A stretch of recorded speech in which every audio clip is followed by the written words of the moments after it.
Hey guys, I'm Drew with the Crack Guys. I'm out here with Austin today, our quality project manager.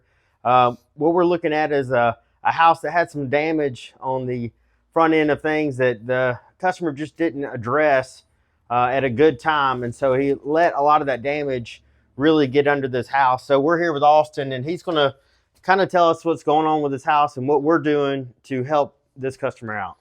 So yeah, as you can see, this is quite a big project. We're doing a top down throughout this entire house. We do like to catch it on the front end though, when the damage ain't so severe. We take a lot of preventative measures, from underneath to make sure things don't get to this point. But unfortunately for this customer, the damage was done, and he needed somebody he could trust to come in and fix it. So he called us. But what they had going on, termites was the main thing. Also, they had some moisture damage.